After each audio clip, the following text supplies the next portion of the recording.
Okay, I'd like to welcome everybody. My name's Steve Cohen. I'm Executive Director of the Earth Institute here at Columbia University. I'm also a professor at the university as well. And I want to welcome you to our discussion tonight about building a private-public partnership to finance the green economy. So I want to talk a little bit about what we mean by that, and then I'll introduce our panel. The transition to a renewable resource-based economy can't be done by the private sector alone, but it's going to require a partnership between the public and private sectors. That's really one of the assumptions of our discussion tonight. The public sector will need to finance green infrastructure, such as smart grids and water and recycling systems. The kinds of problems we're seeing in places like Flint, Michigan are not exclusive to Flint, Michigan, and that's going to require public finance. The private sector will need to change its production processes, its use of materials, its use of energy, and its generation of wastes. So that's going to require a partnership between government and the private sector. Public incentives will be needed to attract the private capital that will help make this take place, but we're also going to need public capital through something that we used to call taxation. So we're going to have to do some of that. Today's panel will discuss the green economy and the respective roles of government and the private sector in stimulating its development. So that's really what we're doing here tonight. And the panel tonight includes Jessica Bailey, who is the co-founder and chief executive officer at Greenworks Lending, an organization that provides upfront financing for clean energy upgrades. Seated right next to her is my colleague at Columbia, Satyajit Bose, who is a faculty member here at Columbia in the Earth Institute and School of Professional Studies. He's also the associate director of the program in sustainability management that we have invented together here at Columbia.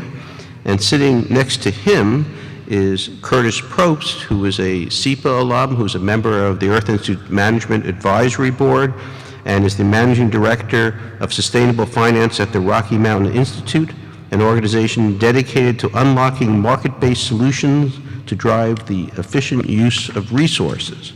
So I'm going to move over and sit down and have a conversation with these folks. And the first question, which we'll start with Jessica, is how would you define the green economy? First question. Well, thank you very much, Stephen, and thanks to all of you for joining. It's fun to be on a campus. Even walking in, there's so much activity, so thanks for having me.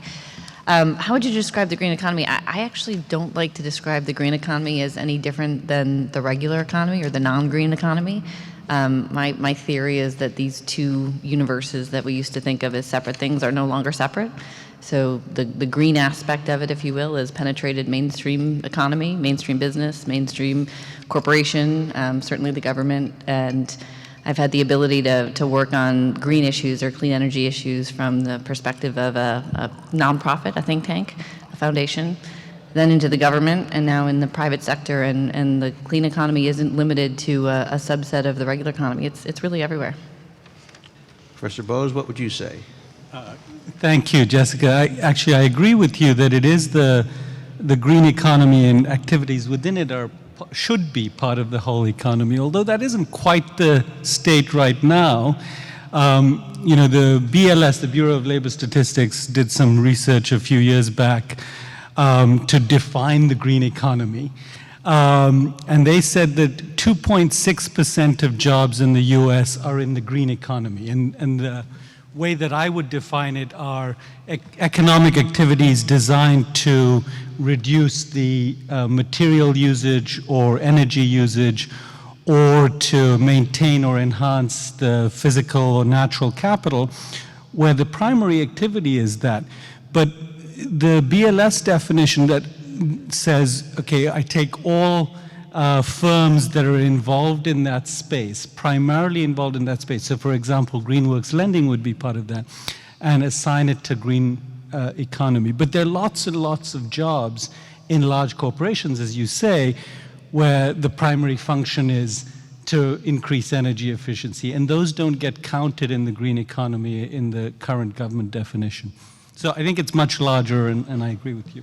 I should mention that the Bureau of Labor Statistics stopped counting green jobs during the sequestration, and I don't think they've Yeah. started again.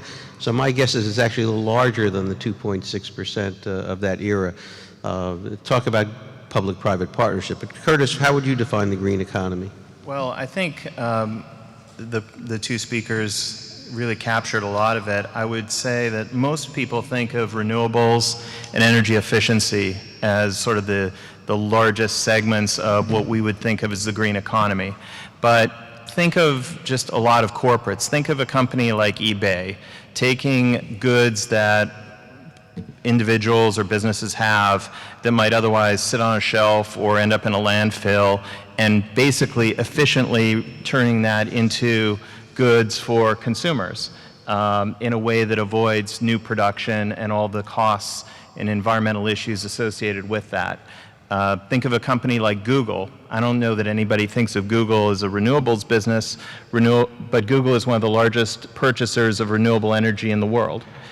So I think it's important, as both speakers have highlighted, to really have an expansive definition of what the green economy is.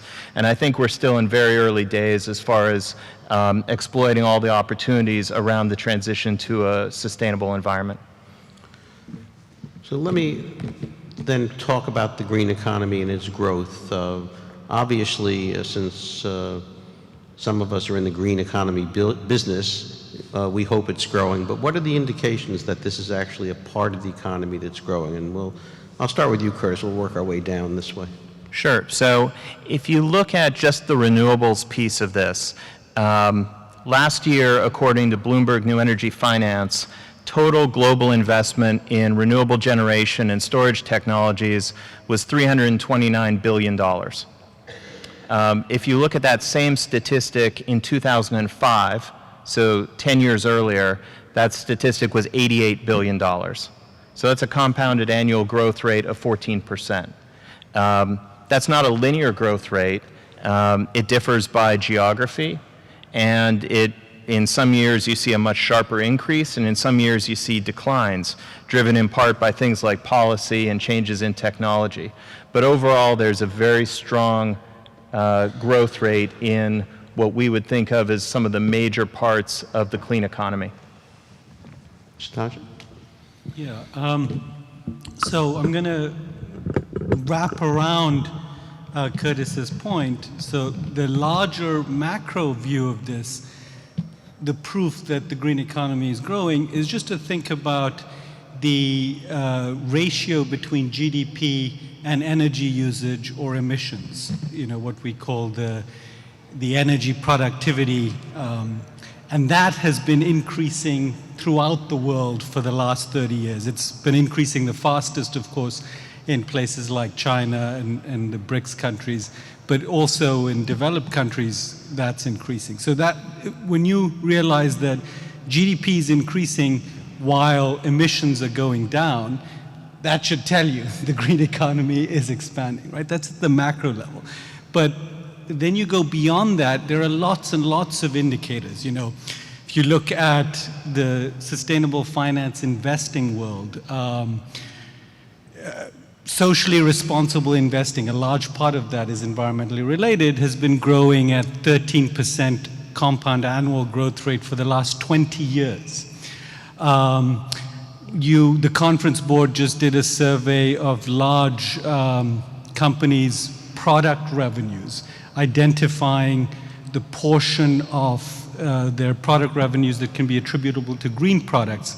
And since 2010, it's gone up from about 18% to 26%. Sales of organic food has seen double-digit growth for the last 20 years in the US. McDonald's has a 100% organic beef burger that they just came out with. It's not available in the US. It's only available in Germany. But it's an indication. Wherever you look, you're going to find these kinds of indicators. I mean, I have 100 others, but I want Jessica to have a chance. I love when people start with statistics because I can never hold them in my head long enough to recite them, and I'm usually wrong. But I'll say the big indicator to me is more of a generational indicator. So, I'm barely young enough to think of myself as a young person, but I still do, and I know most of you in this room do. And I think the big thing that I've seen in the last 15 years of my career is that it used to be not that many people in kind of the workforce would consider themselves environmental or would be attracted to environmental jobs other than sort of the subset of kind of the hippies, right?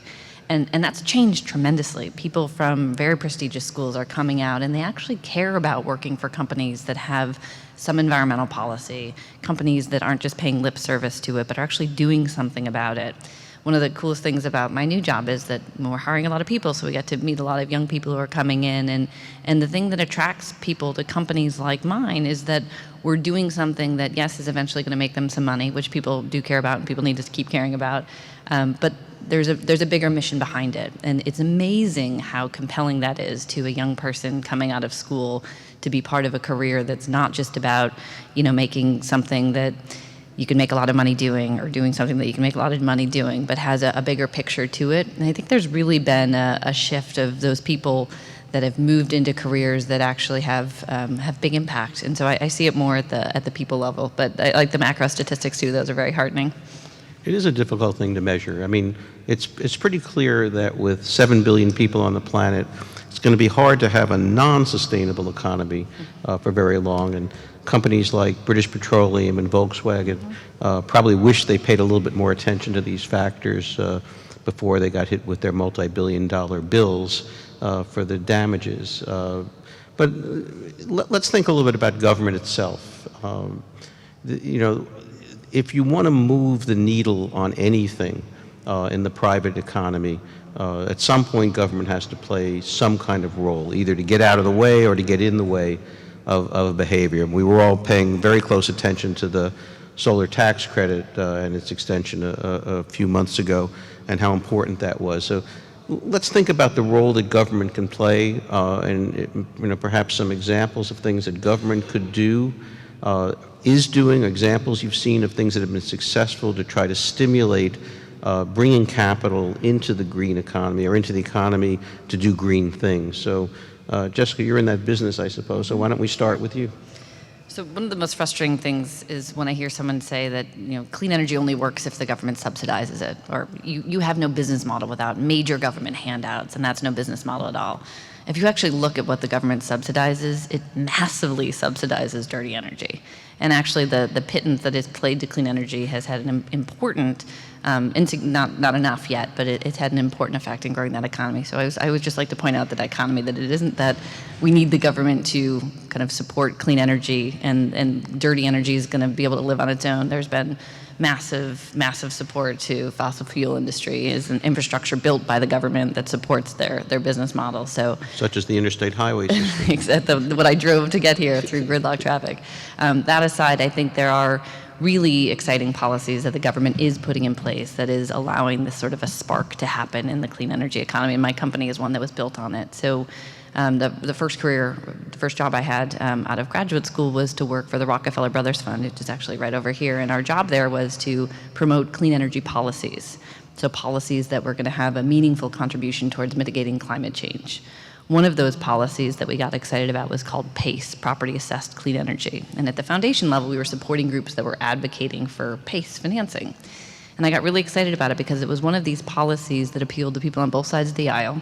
It wasn't about government money. It was about government doing what the government does well, which is setting up rules that allow private capital to come in and build a market. And that's really what PACE policy is. I won't get into it. It's a little bit too wonky, but essentially it allows a tax lien structure to secure financing for clean energy upgrades.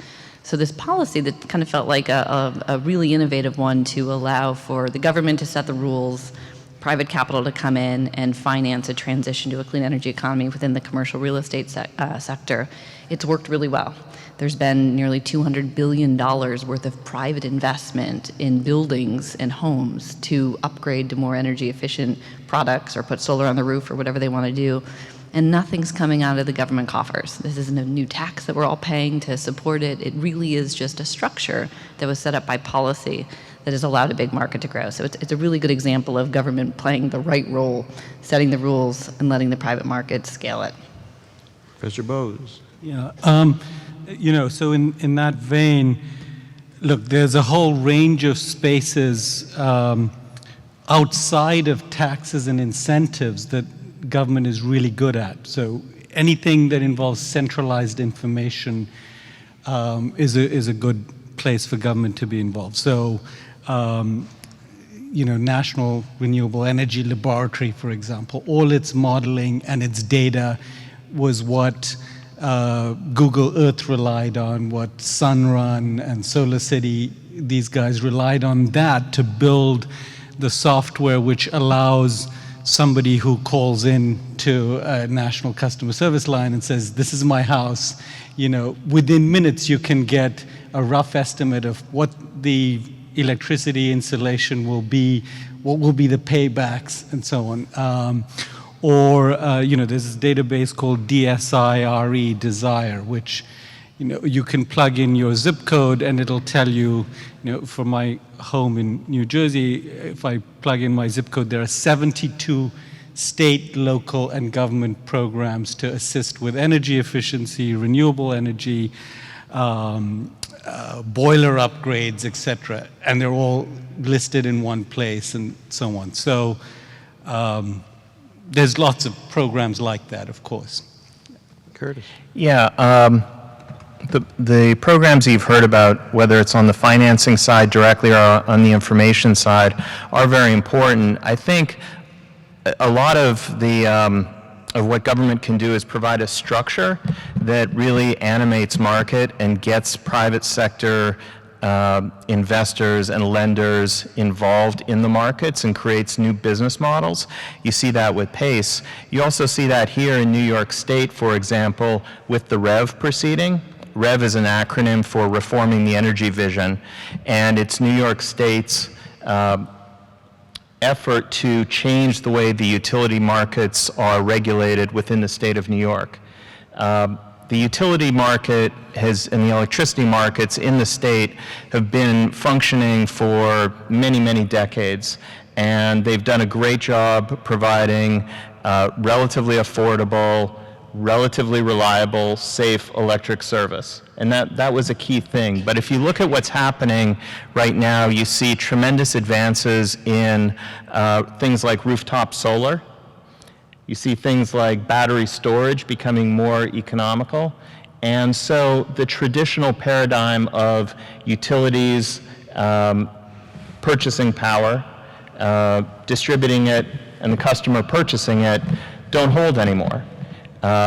If you look at the system in New York State, if you look at the generation capacity in New York State, it's built so that on the hottest day of the year, during peak power usage, the lights still go on for everybody. Unfortunately, that means that on an average day, the generation capacity available in New York State is running at about 60% capacity, or said differently, 40% of the generation is idle.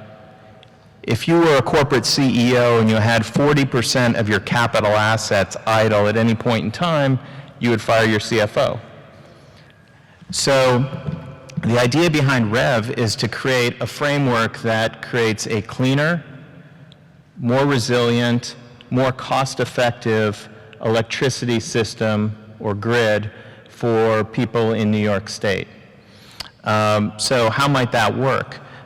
So for example, you think of a customer, right now you pay the same price for power whether it's consumed at the hottest point in the day in the summer or at nighttime when it should be less demand.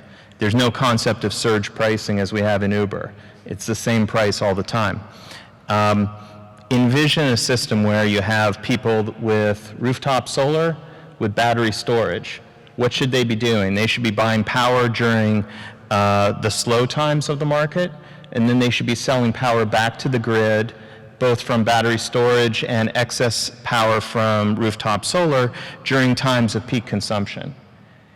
If you create a rate structure and a regulatory framework that permits that, you're going to see business models emerge. All of a sudden, your home or battery storage or your electric vehicle that's connected to your home, that's connected to the grid, becomes a source of revenue. Envision the business models that could come out of that.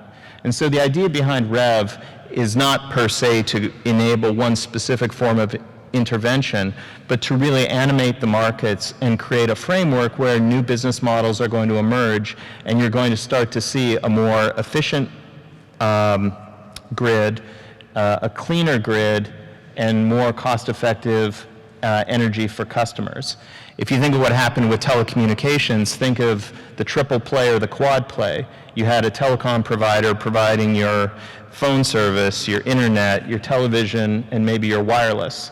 You could envision under a REV type of structure an energy services company providing your energy efficiency, your renewables, maybe ancillary services like home security and battery storage, maybe your electric vehicle infrastructure, all with no money down, and creating new revenue opportunities for consumers. So it's a very exciting framework to enable the private sector to do what it does best, which is innovate. So my question about it would be the capital requirements for all of that, the smart grid, the computers, the advanced measurement at the home level that would be required for that. Where does that come from? And will the private sector respond to the fact that it's just a revenue stream from people's electric bills, or does something else have to take place? So that's not a question that I gave anybody in advance, so anybody can start on that. So I think what Curtis is getting at, which I just wanted to echo on, is the need for information, right? So in the energy sector in general, there is basically a black box of information. So when you turn on your light switch at any given time, you have no idea if it's a good time or a bad time. If you're throwing a load of laundry in after getting home from work, you don't know if you're paying more for that load of laundry or less for that load of laundry. You just don't have any transparency or kind of vision into that. I think the Uber example is a great one. When you go on Uber and it's 2x surge pricing, a lot of times you're going to walk that 4 blocks or you're going to jump in a cab. You've got the information you need to make the right decision. I think the part here that is really important is some of the stuff that REV is doing and a lot of other states are doing is giving the information to the economy, to the market, to make the right decisions. And that has to do with consumer behavior. That means some of us will do things a little bit different. That consumer behavior changes is what sparks business models, right? So that's when all of a sudden, if surge pricing gets too high, you're going to see another model pop up of, okay, we're going to Uber pool it now. Okay, fine. If you want to do an Uber pool, then you can just jump in with some friends and you're not going to pay surge pricing. So I think it's that information getting it out into the market that's going to spark these new ideas, and there is money for it. This is a country of entrepreneurs. Everyone likes the idea of starting a company. I think the energy sector has been particularly difficult for companies to be innovative in because we don't have the information from the people that have the information, which are mostly the utility companies. So smart policy is about breaking that open a little bit, sharing the information, making sure that consumers know what they're buying, when they're buying, and who they're buying it from. And a lot of that deregulation, a lot of that decentralization of information is gonna allow that private capital to come in. One of the cool things that happens in Connecticut, and I don't know if it happens here, is on your utility bill in Connecticut each month, I see my bill and I see a comparison of my bill to my neighbor's bills. And it's a really interesting model that it's a private company that does this, that has a contract with the utilities. But what it does is it compares me and my household energy use with Curtis's and Steve's. Yeah. And so the goal of it, of course, is to make me think like, yikes, like maybe I should make sure my kids are turning off the lights after they leave their bedroom or whatever it is. But it's transitioning behavior, which the utilities like because you're then using power at different times. And the company that does this is, I'm sure, making a fortune because they're able to influence behavior. That behavior influence, I'm sure they get somehow paid for by the utilities for driving down demand. It's based on social psychological research that shows that seeing what your neighbors does affects your own behavior. Absolutely, yeah. I think both your points are very important in noting that the regulatory system has to recognize that the best way to do this is to have a complex adaptive system. It's not that we'll set subsidies in place and then people will build and then we won't change as the prices change. Wind power in Texas is free now, right? Because there's too much wind power at night, which is when the wind blows. But you have an article today in the Times which talks about a bunch of wind power stations which need to send their electricity to high population density areas. So they need to build high voltage transmission lines across farmland in Ohio, which the farm owners obviously don't want. And the way they've argued against it is to point out that actually wind power is not that helpful right now, and marginal value wind power is very low, that distributed generation is the way to go. You know, solar in that case would have a much higher price. And to address, Steve, your question about how do we pay for, you know, the smart grid, right? How do we pay for the monitoring? Because these things are expensive. Well, if you look at places where there is time of day pricing, in the wholesale market, the spot market for wholesale electricity, let's say in California, you see that the price ratio between those hot days in August at 4 o'clock and the lowest price is 4 or 5 or 7 times. Right? So when you think about the savings you could get, instead of having it paying 7 times, that's the real economic cost, and paying instead the average cost, and you multiply that over the range of people that are producing electricity, you can very easily make a business case. It's just that the information transmission mechanisms and the complex adaptive system is not there yet. So we're going to require utility commissions in all of our states to come up with complex adaptive systems. No, but you know, actually the utilities are changing a lot. I mean, I think in the last 6 months, I've heard utilities investing heavily in energy storage technologies. You know, so this is an old story. One of the guys who used to work at GE was telling me, okay, it used to be that utilities were really conservative. They wouldn't invest in a technology until it was really proven, right? So there was a Japanese company in the 70s that came up with some sulfur detecting monitor for gas turbines, which was very useful. And they wanted to sell it to utilities, and they showed it to a bunch of American utilities, and they said, well, this looks great, but you know, we're not going to consider it until we've seen it operating for 10 years on American soil with no problems. And so, you know, so of course, so this Japanese company said, okay, no problem. Will you allow us to give it to you for free? And I said, sure. So they installed it in the largest utilities, and they serviced it for 10 years. They actually had a service office in the US. The service office didn't get any calls. And 10 years later, they had a dinner, and they invited all the people from the utilities and said, well, it's been operating on US soil for 10 years, and there have been no problems. Would you like to buy it? And they said, sure. You know, no one's going to do that with, you know, renewable electricity and storage technologies today, even the Japanese.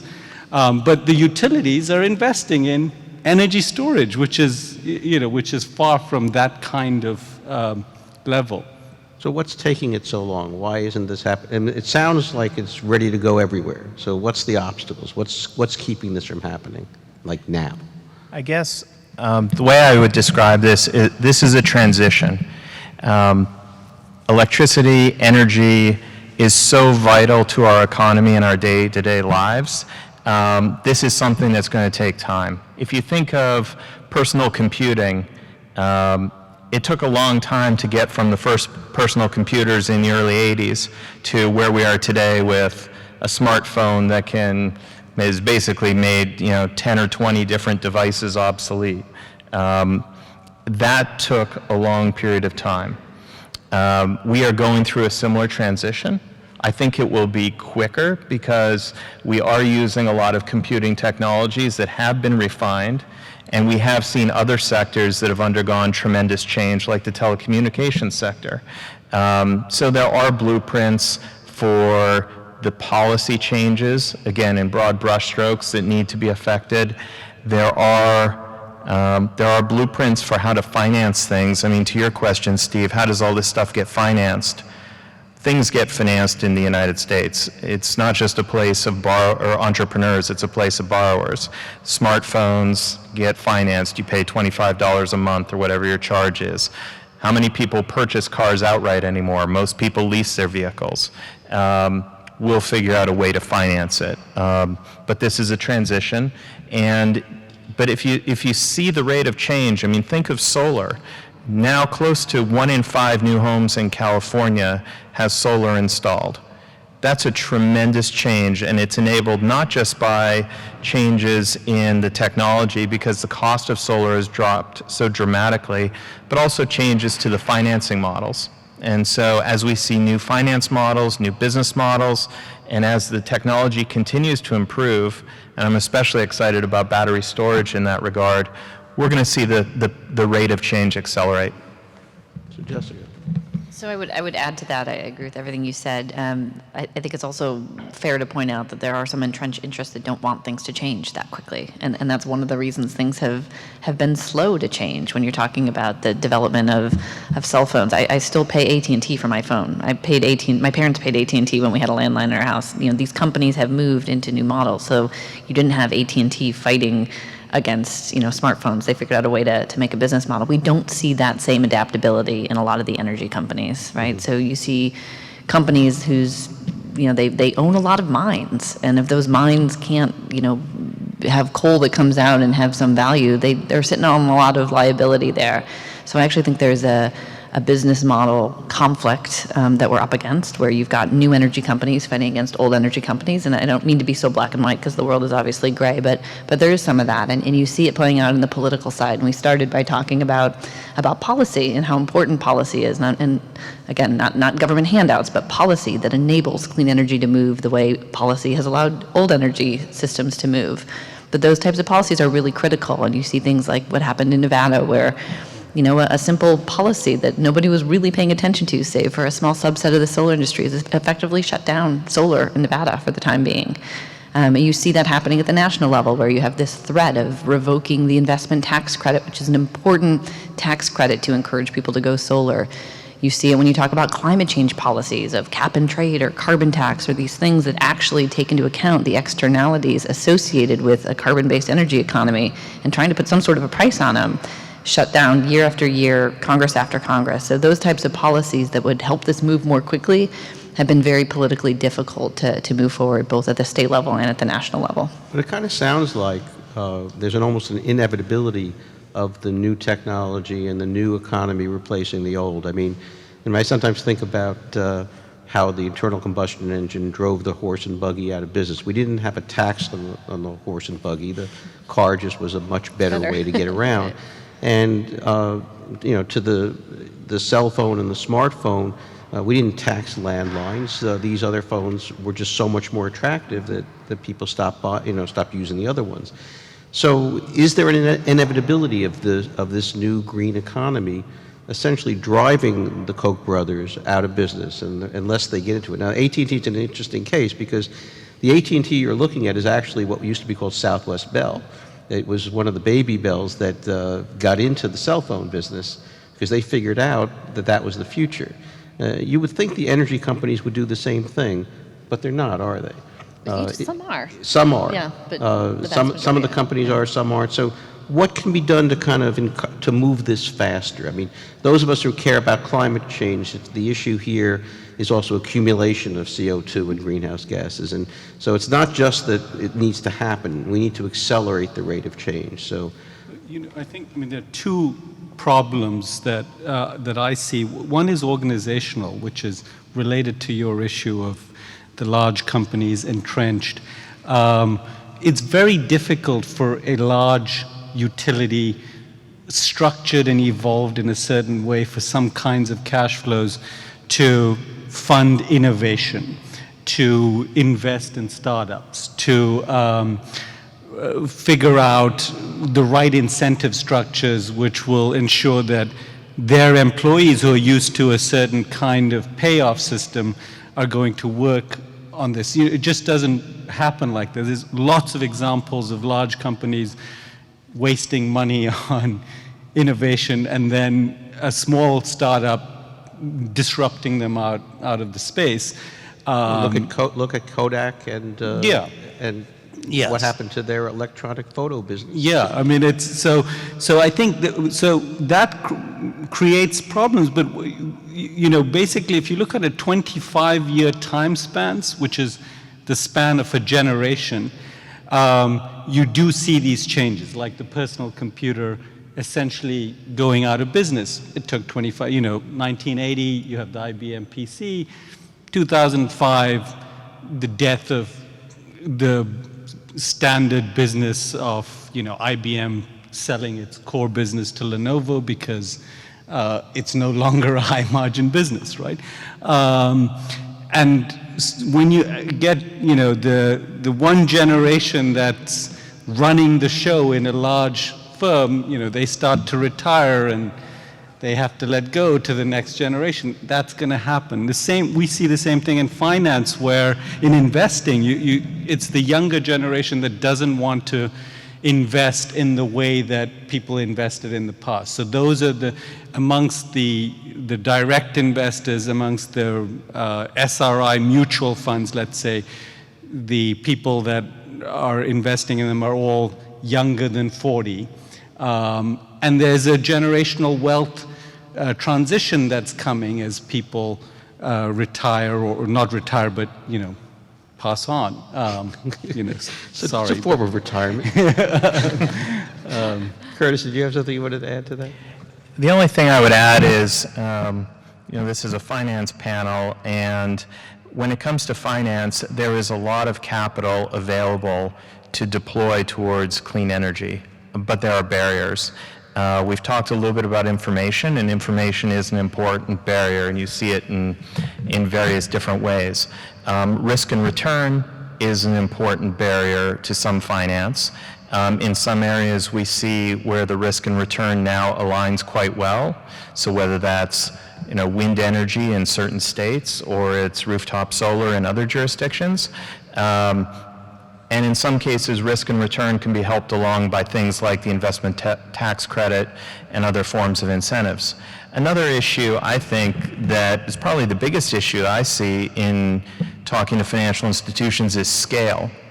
Right now, the investment opportunities in clean energy tend to be small, idiosyncratic, long time to close, and a lot of uncertainty. We have not reached the stage where we have large, liquid, homogeneous investments. If we had a market where we could go to large financial institutions and offer billions of dollars of standardized energy efficiency loans, we would see billions of dollars of capital flowing into the sector. We are seeing a lot of capital go in the sector, but it's still smaller transactions. They're still not entirely standardized.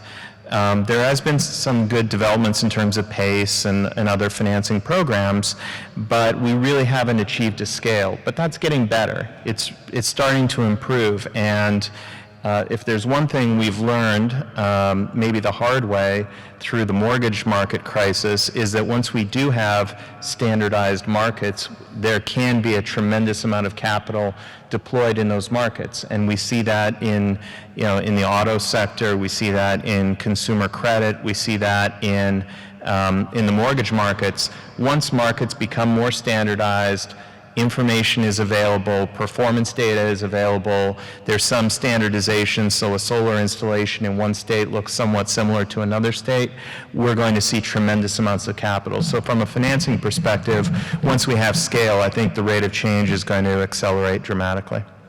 Jessica, do you want to add something to that? I couldn't agree more. Yeah, I think the standardization has been what's really difficult. The capital's there. I think one of you mentioned that, capital flows to good ideas, and there's a lot of good ideas in the clean energy space. There's not a heck of a lot of good business models, and good business models that can scale very quickly. And it's, I always joke that it's far easier in my sector around kind of selling a PACE loan to sell 100 million of them than to sell 1 million of them. So our challenge isn't finding capital for it, it's finding $100 million worth of deals, right? So it's that business model of how do we get every building in New York City to be as energy efficient as it can be?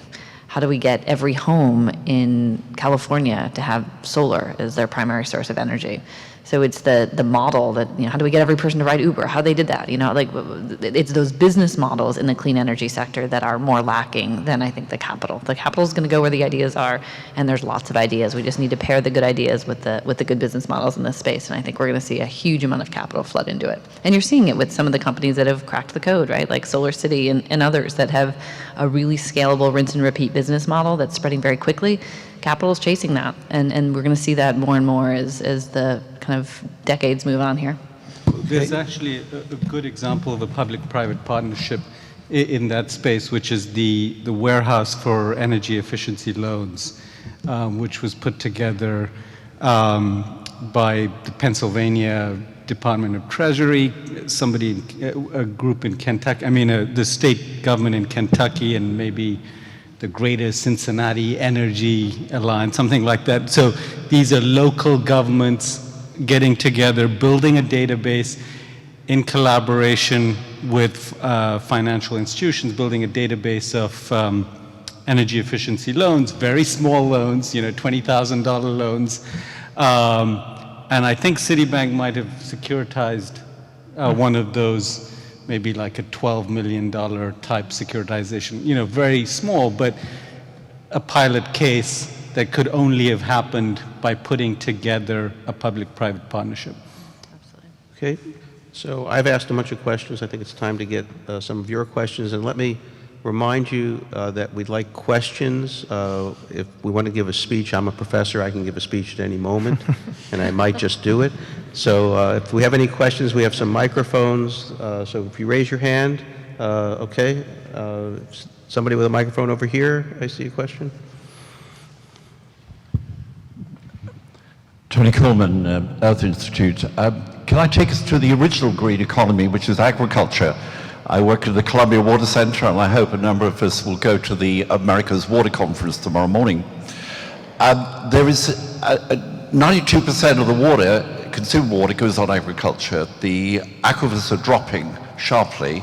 How would the panel feel we should deal with a situation where farmers are pumping because they have the rights to pump, but are pumping until it disappears? And we have got a situation where the ability of the private sector to get involved through the financial institutions or through government involvement is missing. Okay, anybody want to take that? Sure. Look, water is a difficult, much bigger problem, and it would be difficult to deal with it at a sort of federal level, right? There are small-scale innovations that we're seeing.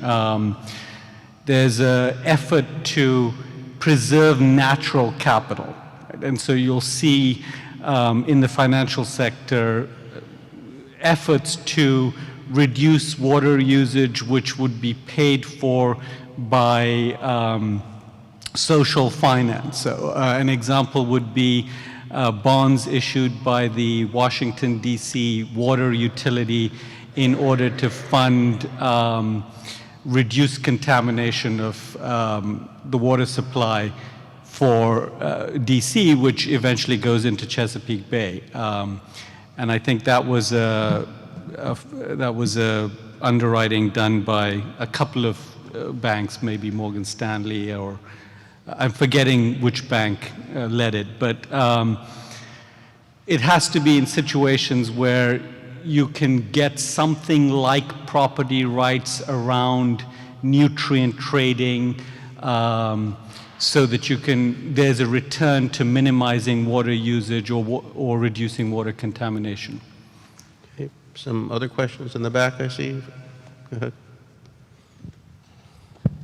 Good evening. I'm Nancy Anderson from the Salin Foundation. At the beginning of the panel this evening, each of the speakers tackled the question of what is the green economy, and my sense was from each of you that it was getting to be everywhere. So I was hoping you could shed some light on the current role of the insurance industry, particularly property insurance, and how that industry is now pricing risk to property related to climate change, and the flip side of that, how that industry might be pricing enterprises or entities that are showing particular initiative in the marketplace when it comes to climate and energy. Okay. Anybody ready for that? You want to start, then I'll go? Yeah, I can just. I'm aware of companies, especially in the reinsurance space, which are looking very carefully at the climate change impacts, and they study climate change models. They have their own models. They hire some of the best students from Lamont, and they pay attention to very localized potential impacts for property and casualty. I couldn't tell you, most of their models are proprietary, so I couldn't tell you, what are the shadow prices that they're using and so on, but I can see that they're definitely investing in that space. Yeah, the insurance market is keenly focused on the climate issues because it impacts their business in so many ways. It impacts their life insurance business, potentially, when mortality becomes an issue, property and casualty. It affects the insurance companies from an investing perspective, because remember, insurance companies are some of the largest institutional investors in the markets as they take in premiums, invest before ultimate payout on their policies. This might be an example, the insurance markets, of where maybe in some instances the public sector gets in the way of the private sector. And so let me give you an example. If you think of the National Flood Insurance Program, which is provided by the federal government, that's a program where the government provides insurance at a certain rate. Is that a market-established rate, or is that a rate that's determined based on political considerations and other things? It strikes me that, and I'm not an expert on floods, but there are a lot of areas that are prone to flooding that keep being developed over and over. And one wonders whether the insurance being provided by governmental entities is truly being provided at a market rate. And the same is true with catastrophes. If you think of something like Superstorm Sandy, if you're an insurer, are you going to be on the hook for all of those risks, or is there going to be some sort of government support to help bail out entities that were harmed by the storm? If it's purely on the backs of the private sector, the risk will be priced that way, and then the insurance policies will be priced that way, and it will factor into people's decisions. It will be extraordinarily expensive to locate your business in certain jurisdictions, low-lying floodplains, for example.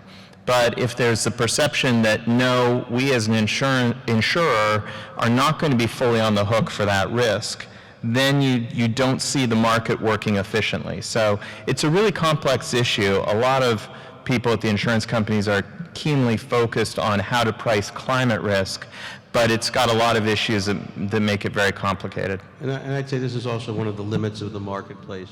You are in a city with 600 miles of coastline, and I don't know how many trillions of dollars of infrastructure located in, if not the floodplain, in places that are close enough that they'd be impaired. So there's going to be a public policy interest that is not necessarily lined up with the market, which does limit the ability of the market to do anything in some of these cases. But I do think it's an interesting question for us. I don't know, Jessica, did you want to add something? I was going to say just about kind of insurance companies changing behavior. I live on the shore in Connecticut, and we've had a lot of storms since I've lived there, and there's been a lot of damage done from the storms you're mentioning and others.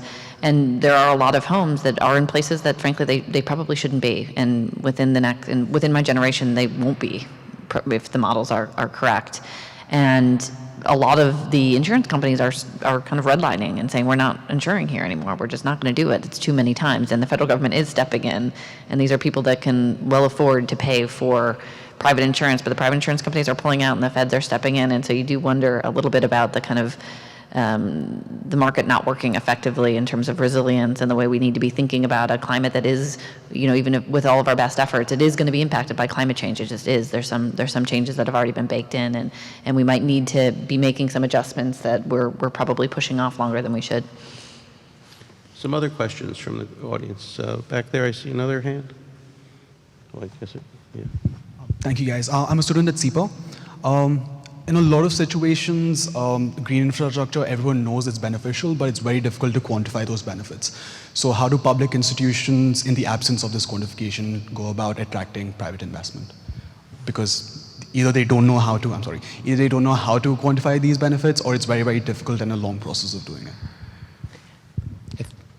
it. Sorry, I missed a part of your question, but you're asking how to quantify or monetize the benefits? In the absence of this quantification, How do public institutions who are responsible for green infrastructure attract private investment? Part of attracting private investment involves making efforts at quantification. I mean, you can't attract investment, either public or private, unless you've quantified, or at least made an effort to quantify, right? So I would say that quantification is good discipline because it forces you to make sure that your business plan or your investment plan makes sense, adds up, the costs are likely to be lower than the future benefits and so on. So I think quantification is absolutely essential. And that does happen. It doesn't, in every situation, even government decisions, there's cost-benefit analysis that is carried out. So I think we see quantification everywhere. I think you should also keep in mind the limits of finance. In other words, this is a panel about finance, and finance is a very powerful tool and mechanism in our society, in our economy. But sometimes you do things because they're either ethical or they're right. Or because it's just, and there is no benefit-cost ratio to it. So, during the Great Depression, there were 500,000 unemployed people in the streets of cities, and Franklin Roosevelt created the Civilian Conservation Corps literally to get those people out of the cities into the countryside. Even if they were just moving rocks around, it was better than them starting a revolution in the cities. And so, to be a little crass about it. So, the point is that finance is very important and influences many, many behaviors. But it's also important not to think that it's the only tool, the only way that public policy works, or that it's the only thing that we should be doing as a society. So I wanted to give the panelists each a chance to give us some concluding thoughts, because what we're going to do next, which is very important in our discussions here, is we're going to break up the panel and speak informally with you in the back, where there's going to be wine and beer and cheese and things of that sort, so that we can actually talk one-on-one and have conversations. There's a limit to how much of this we should be doing in this formal setting, but this is something we'll continue to do in an ongoing way. So, Jessica, why don't you have the first word, and then we'll move down the panel to get some last words on this whole world of green finance and how you think about it, what we could do, what are the obstacles, and how do we move the needle? Sure. So concluding remarks. So I think what I would say, maybe just teeing off what you're saying, is finance isn't the only thing. It's reminding me of a conversation I had earlier today. So I run a finance company. That's what our company does. We finance commercial real estate owners who want to upgrade their building. And I'm the first one to say that what we do is the least important part of what happens in that transaction. And a building owner is making the decision to upgrade their building to more energy efficient boilers or chillers, or put solar on their roof, or put a fuel cell in their basement, not because the financing is all that great. I wish it was. Our financing is great, and I wish everyone would know that and do these more often. But frankly, if you think of going to buy a car, nobody actually walks into the car dealership because they saw the ad on the TV that it's no money down APR, or they can lease it for $200 a month. That very rarely motivates someone to make a change, to do something.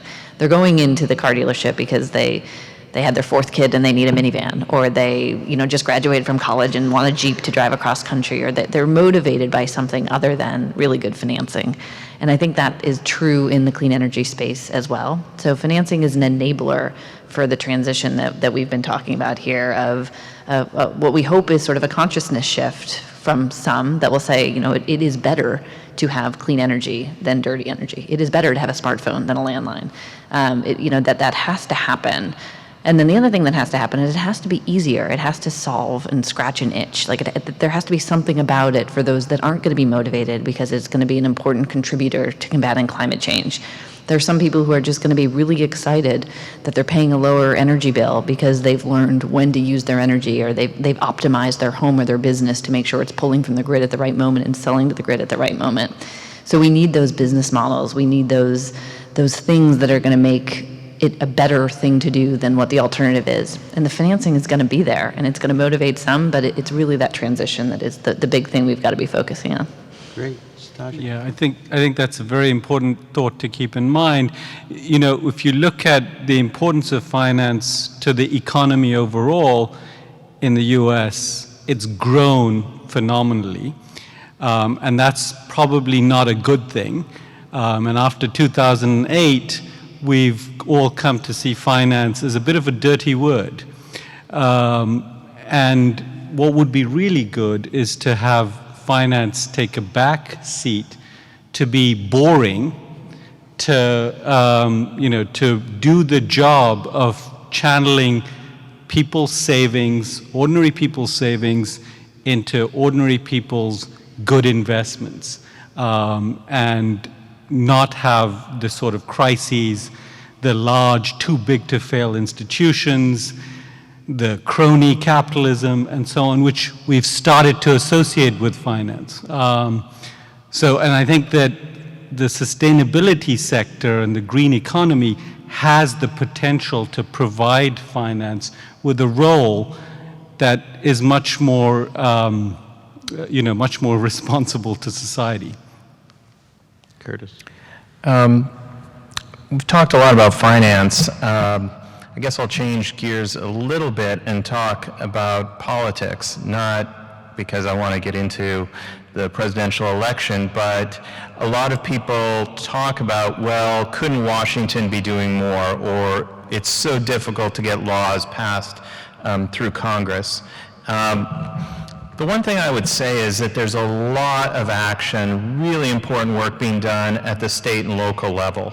So regardless of your political persuasion, regardless of what happens in November, you should know that there's a tremendous amount of work happening to bolster green investment at the state and local level.